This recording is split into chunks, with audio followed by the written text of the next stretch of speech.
Update tayo sa nakatakdang inquest kina Sheila Guo at Cassandra Leong. May ulat on the spot si John Consulta. John?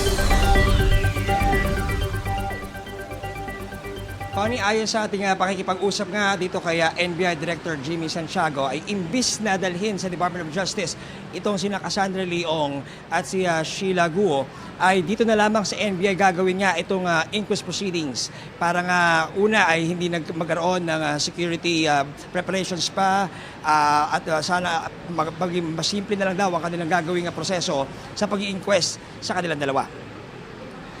Dagdag ni Director Santiago, reklamong obstruction of justice at harboring a fugitive ang ihain sa magiging inquest.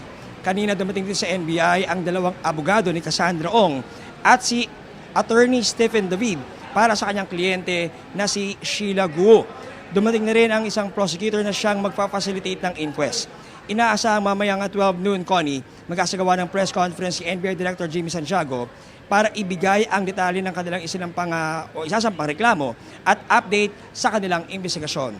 Sa ngayon, Connie, ay wala pa tayong impormasyon kung pagkatapos nga ng inquest ay mayroong pagdadalang ibang lugar dito kina Sheila Guo at kay Cassandra Ong. Bagamat alam natin na mayroong warrant of arrest na in-issue ang Kongreso at ang Senado, pero sa ating initial information ay nakahanda ang NBI na dito muna manatili ang dalawa na para bantayan ang kanilang seguridad at ihanda kung sakasakali doon sa magiging pagdinig naman sa Senado dahil nga inaasahan yung kanilang presensya doon matapos nga silang mahuli at mapabalik mula sa Indonesia.